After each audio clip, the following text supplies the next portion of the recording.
کیا کہیں گے سارے معاملے پر، اس اسکینڈل پر؟ بسم اللہ الرحمن الرحیم۔ دیکھیں، بات یہ ہے کہ برطانوی حکومت نے تو یہ امداد دی تھی کہ غریب پاکستانیوں کے لیے اور جناب مڈل کلاس پاکستانیوں کے لیے یہ امداد دی جائے، لیکن انہیں نہیں پتا تھا کہ پاکستان کے اندر سب سے زیادہ مسکین، سب سے زیادہ یتیم، سب سے زیادہ بے حال اور سب سے زیادہ بدحال اگر کوئی خاندان تھا تو وہ آل شریف تھا۔ انہیں یہ پتہ ہی نہیں تھا کہ شہباز شریف سے بڑا یتیم کوئی نہیں ہے، نواز شریف سے بڑا کوئی بے حال اور بدحال کوئی نہیں ہے۔ تو ان حکمرانوں نے، یتیم مسکین حکمرانوں نے، یہ ساری امداد کا پیسہ کہ جو پاکستان کی غریب عوام اور زلزلے کے متاثرین کے لیے برطانوی حکومت نے دیا تھا، انہوں نے جناب چھکو چھک ڈیریاں ادیاں تیریاں اور باقی ادیاں بھی میریاں کے مزداق انہوں نے اپنی جناب اکاؤنٹس میں ڈال دیا۔ اور یہ کوئی پہلا کیس نہیں ہے۔ آپ اگر ان کی ساری انویسٹیگیشن، میں کہتا ہوں جی انٹرنیشنل لیول پہ ان کے خلاف ہو تو آپ کو سینکڑوں اس قسم کے جناب سکینڈلز مل جائیں گے۔ وہ مشال اوباما نے جو ہے وہ کروڑوں ڈالر کے جو اربوں روپیہ بنتا ہے، وہ بیگم صفدر امان صاحبہ جو ملکہ جعل سازی ہے، ان کو وزیر اعظم پاکستان کی بیٹی کی حیثیت سے دیے تھے، وہ بھی ہڑپ کر گئی ہے، وہ بھی اس کا بھی کوئی حساب کتاب نہیں ہے۔ تو اس طرح کے کئی سکینڈل ہیں۔ یہ چوروں کا ٹولہ ہے، یہ نوسر بازوں کا ٹولہ ہے۔ یہ ٹولہ پاکستان کی عوام کے سروں پہ مسلط رہا ہے، تو آج یہ مہنگائی اور یہ بے روزگاری اور یہ ساری چیزیں عوام کے سروں پہ ہیں۔ اور پاکستان کی عوام کو اب یہ جان لینا چاہیے کہ اس وقت جو کچھ بھی معاشی طور پر پاکستان کے اندر بحالی، بدحالی اور مہنگائی ہے، اس کے بنیادی وجہ جو ہے نا، یہ آل پاکستان لوٹ مار ایسوسی ایشن کے یہ جتنے مہرے ہیں نا، آل شریف، آل زرداری، یہ سارے لوگ ہیں جنہوں نے اس پاکستان کی مدد آئی تو وہ بھی اپنے بینکوں میں ڈالی، قرضہ آیا تو وہ بھی اپنے بینکوں میں ڈالا، کسی غریب کے لیے آیا تو اپنے آپ کو سب سے بڑا غریب ڈکلیئر کیا، کسی یتیم کے لیے آیا تو اپنے آپ کو سب سے بڑا یتیم ڈکلیئر کیا۔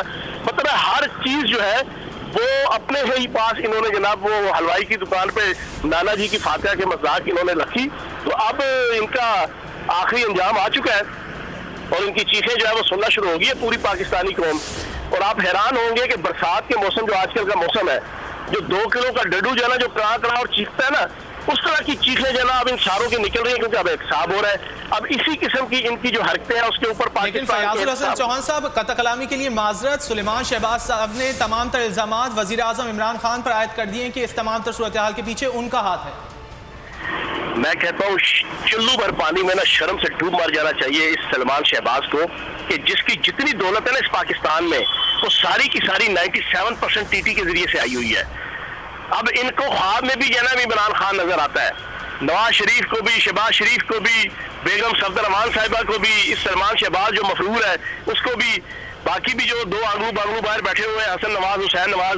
مطلب ہے کہ ملک کا پیسہ لوٹ کے چلے گئے ہیں۔ وہ جناب وہ سمدھی ان کا جناب ساکھدار صاحب اب سر پہ ٹوپی اور ہاتھ پہ تسبیح لے کے مومن متقی بن کے بیٹھا ہوا ہے وہاں پہ، ملک کا بیڑا غرق کر کے، معیشت کا لوٹ مار کر کے۔ اب ان کی، اب مجھے بتائیں، نذیر الغاری صاحب نے بڑی اچھی بات کی ابھی تھوڑی دیر پہلے، کیا انٹرنیشنل اخبارات، انٹرنیشنل حکومتیں، غیر ملکی حکومتیں وہ عمران خان کے زیر لگی ہیں، یا وہ عمران خان کے گھر کا کھاتی ہیں، یا وہ عمران خان سے پوچھ کے جو ہے وہ اپنی ساری ایکٹیویٹیز کرتی ہیں؟ اب عالمی اخبار، آپ مجھے ایک چیز بتائیں، بول نیوز کے خلاف ایک نیو یارک ٹائم کی 2 کالمی خبر کے اوپر 2015 میں اسی نواز شریف، اسی سسیلین مافیا، اسی گاڈ فادر مافیا، اسی چوروں کے ٹبر نے، آل شریف نے جن کی حکومت تھی، انہوں نے آپ کے ادارے کا بیڑا غرق کر دیا 2015 میں۔ آپ کے ملازمین کو، آپ کے جناب سینئر جونیئر ملازمین کو جناب اس طرح جناب گھسیٹ کے جناب عدالتوں کے اندر لے کے گئے۔ آپ کے مالک جو ہے وہ شیخ شعیب صاحب کو جس طریقے سے وکٹمائز کیا گیا، کیوں؟ کہ ایک عالمی اخبار کی 2 کالمی خبر کے اوپر۔ تو اب یہ جو خبر آئی ہے، میں تو سمجھتا ہوں اس پہ شہباز شریف صاحب کو الٹا لٹکا دینا چاہیے۔ اگر آپ کا کیس دیکھا جائے، بول نیوز کا کیس دیکھا جائے، اس وقت چوئی نثار علی خان سے لے کے اسحاق ڈار اور آپ کے جناب نواز شریف سے لے کے شہباز شریف، وہ کہتے تھے جی نیو یارک ٹائم میں خبر آ گئی ہے، اس وجہ سے جناب بول ٹی وی کو بند کر دیا جائے۔ تو جناب اب ان کو بھی بند کرو، ان کی سیاست کو بند کرو۔ سر آپ ہی کی حکومت ہے، آپ ہی ہیں حکومت میں، کیا کریں گے ان کے خلاف کارروائی؟ بڑی خبر ہے، ڈیلی میل کی خبر ہے، انکوائری کس طرح سے ہوگی؟ پاکستان میں کیا کارروائی ہوگی اب ان کے خلاف؟ انشاءاللہ اس کے اوپر شہزاد اکبر صاحب، کہ جن کو ہماری حکومت نے، وزیر اعظم پاکستان عمران خان نے اسپیشلی ان چوروں لٹیروں کی جناب وہ غیر ملکی اثاثوں اور غیر ملکی جناب اکاؤنٹس کی تلاش کے لیے ہی جناب وہ متعین کیا ہے، وہ اس کے اوپر آگے فردر پرسو کریں گے انشاءاللہ۔ پیغام رہے۔